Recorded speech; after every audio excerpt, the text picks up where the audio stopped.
Greetings, YouTube. How is everybody doing out there today? It is beautiful Thursday, about 3:20 in the afternoon, the 13th, 2023. It's almost gone, guys. Almost gone. I know you hear me say it in my other videos. It's almost gone. Let me show you what I got here, guys, so you guys can read it for yourselves. It's a cooling system vacuum and refill. There's the number. KTI70706. As you guys might seen on one of my other videos, I got an '08 Chevy Uplander minivan. It's my daily driver. Plus I use it to pick up lumber and stuff, you know, and haul around the grandkids. For a while, guys, in the wintertime, I had heat issues. When I'm driving down the road, plenty of heat. Heat's going when I come to a stoplight. It gets cold. I got air pockets in my antifreeze. So what I normally have to do is stop. If I stop at a light, I put it in neutral, give it a little gas, heat comes back. Or I take and turn it on 1 or 2 because I got 5 settings, and it usually blows out warm air. Not hot like when I'm traveling down the road, but just warm air. So I bought one of them no-spill funnels and tried to bubble the oil or bubble the air bubbles out. It didn't do it. I've never had this happen before, guys. I usually when it happens on an older car, it's usually like a wire, a rod, or something might have popped loose on something. That's what I thought it was, or a vacuum line might have came loose. Something like that. Wasn't that? So I kept digging around, and then finally, I've been seeing these things for a long time, guys. I see them at Harbor Freight. I seen them all over. Never really paid attention to them, guys, what it was actually for. But now I know. So if you got that problem with a car, you need this tool. Let me pop it open here. Let me set you up here. Set you up here so we can open this bad boy up.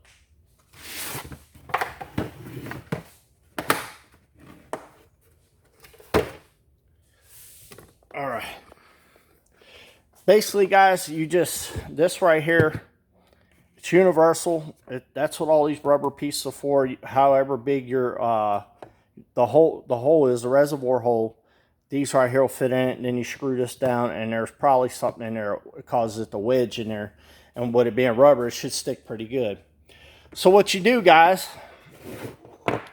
you plug this thing in here, okay? Put an air line in there, and then you turn that on. And what it does, it vacuums out all the air in your engine, all the fluid, all the coolant and everything. That's what this hose is for, so you can get all your coolant, put it in a jug or whatever, okay? So you go ahead and you vacuum all of it out. Once it's all vacuumed out, guys, then you take and you turn this valve.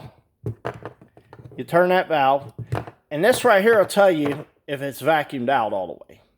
Plus, you'll see your hoses, they'll be collapsed, okay? Then what you do, guys, because it created all that suction in your engine, when you turn this valve on, it'll suck all the... That's what this hose is for. You dump this hose down in there. What you do, you decouple that. You connect this to this. Then you put this down into your coolant. And when you turn that valve on, it's going to suck all that antifreeze in and get rid of the air bubbles. Okay?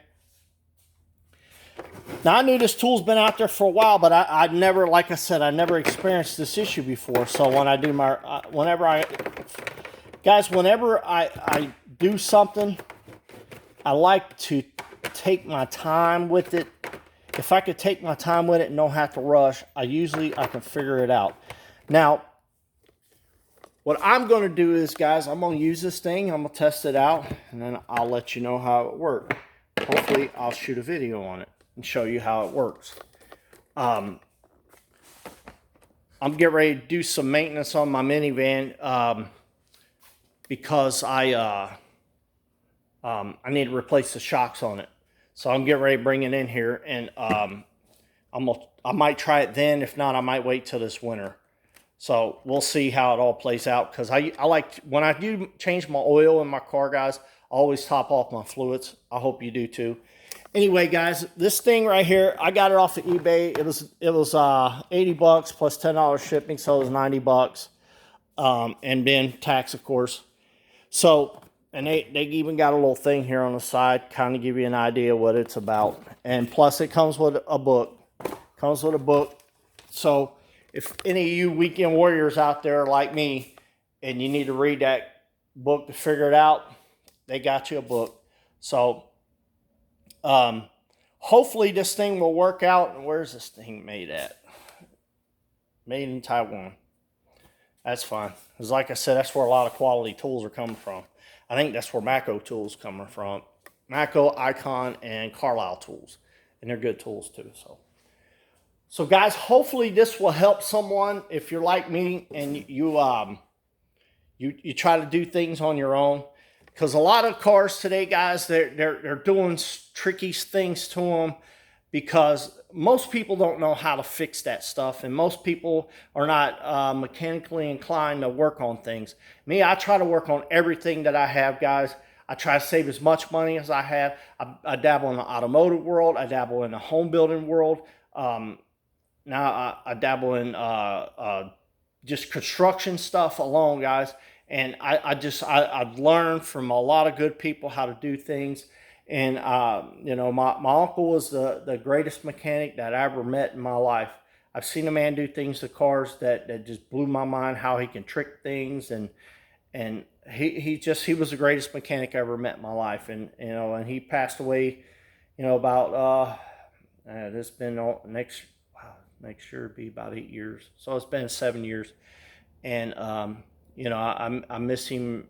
I miss him, you know, so bad, because I probably could have told him, hey man, usually whenever I have an issue with a car, and he was retired, I can call him up, and then if it was too much to, you know, like if I got time, guys, to sit down and just take my time with things, I can figure it out. But if I got to rush, then I'm no good. That's why I don't turn wrenches for a living, guys, because when you work for somebody, most of the time it's on a book. You got, you know, 4 hours to do a water pump. Well, that 4 hours don't include if you break a bolt, and then you're sitting there for 6-7 hours trying to tap a bolt out of an engine. I'm just saying, I don't think it takes. They gotten a lot of tools out there today, helps a little bit better, but you know, you never know where that bolt's going to snap off at and what you got to do to get to it. Because a lot of these bolts, guys, are in a very tough spot anymore. You know, like my Camaro right here, the engine sits more under the dash than it does sit forward. That's why it's a lot easier to take the engine out from the bottom than it is to pull it out from the top. I mean, you can still do it, but yeah, guys, they're doing things, guys, to cars that they're making it harder and harder for people like me to work on. But I still, whenever I'm researching stuff, guys, I look around, and there's mechanic forums out there. You just got to find them. I don't have any particular one that I can send you to, but that's why I try to make videos, try to help somebody if they have the same problem, and it'll save them some money, because I don't know how much the dealership charge. I'm thinking at least $200-300, you know, and I'm not knocking. Well, I don't. My uncle and my dad both told me never, ever, ever, ever go to a car dealership and have them work on your car, and boy, were they right. One time I got desperate. I took my cargo van up there, and it was a nightmare, because they will part shop on you guys, and before you know it, you go in there for a lug nut, a missing lug nut, and then next thing you know, they did the whole brake system. And it's like, how did that happen? I was just missing a lug nut. And then they get in there and start looking at your car, and then people that don't know about cars are like, well, I guess I got to get in a whole new brake system now. And then you go in there for, you know, $10 lug nut, and before you know it, it's $1,500. So that's why whenever my wife, I always send my wife to do something, and I play dumb like I don't know. And then, you know, when they come back with a price, I'm like, they're crazy. That's crazy. So I wouldn't pay that. So I don't pay that. So, but what I've heard, guys, is that they're putting RFID. The car builders now are Ford, Chevy, Dodge, Toyota, you name them. They're putting RFID in parts, guys, and the computer has a field system. And if it don't register that part, you got to take and you got to go to the dealership and have them reflash your computer or whatever they do to it. I know the new cars that are coming out, guys, you can't take the batteries out of them anymore, because if you do, your computer won't reset. Then you got to go to the dealership, however much it costs, and have them reset your computer. Well, I got a trick for that. That'll be in another video. I'm waiting for the tool to come in, and I'll show you a trick for that. So you won't have to go to a dealer whenever you go to replace your battery. But you'll need 2 batteries. I'll show you a trick to that when it comes, when that other tool comes. So stay tuned for that video, guys. I'm trying to do everything I can to help people, guys, save some money, because I know how bad it is out there, you know, and people, you get in a desperate situation, guys, people will take advantage of you. And that's why I try, like right now, I've been looking around. I've been trying to, I'm looking for me a truck or another cargo van. And I'm taking my time. I'm looking now in case I find something in my price range that I want to pay. Because them cargo vans today, guys, my van, I bought my van. It's a 3500 GMC. It was 20,000 miles. I bought it out of Chicago in 07. It was only 4 years old. I paid $15,000. I paid $15,000 for it, close to $15,000, tax, title, everything out the door. And that same van today, if my van was in great shape and running great, I could probably still get $10,000 out of it, even though the whole thing's rotted out. That's how bad it is. Those vans are like $35,000, $45,000, $50,000, depending on where you go. That is insane how much they've gone. And it ain't even been 20 years yet. It hasn't even been 20 years yet, guys. And that's how bad this stuff has gotten. And I'm just not going to pay what they're asking. And I hope these car dealers suffer because they're trying to take advantage of a situation. You know, and I don't wish that on nobody, but, you know, a 7-8-year-old truck got 100,000 miles on it. You want $25,000, $30,000? Get out of here. It's not happening, guys. It is not happening. So, well, guys, my little rant, and show you my little tool video. Stay tuned for my next video, guys. Like, share, subscribe. Share it to your social media if you don't mind.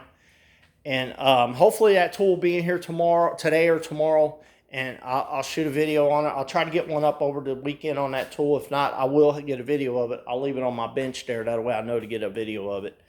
I got that, like I said, I got that off of eBay. I got this tool off of eBay, guys, and it was 90 bucks. Well, I'm sure Harbor Freight might have one, or wherever else you shop, you could probably find one cheaper. I just like that one because K-Tool is a name brand tool, and I'm sure they built these for other people, because a lot of your big tool guys, the Snap-on, Matco, and all, they don't really build a lot of specialty tools. So they usually go to somebody like K-Tool, and I don't even know if K-Tool even built that. I don't know if they built it or somebody else built it and they bought it. I don't know. But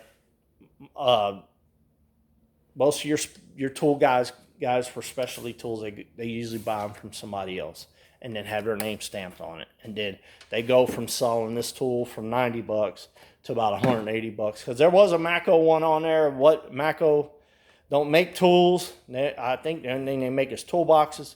And it was a bid, and I didn't want to wait. So I just said, you know what, I'm just going to buy it, and then we'll see how it works. So, well, guys, till the next time, I hope you guys have a great week. I hope you're having a great summer. I know I'm having a great summer, although, you know, the weather is just not cooperating with me all the time. It's supposed to storm again today. I hate when it storms.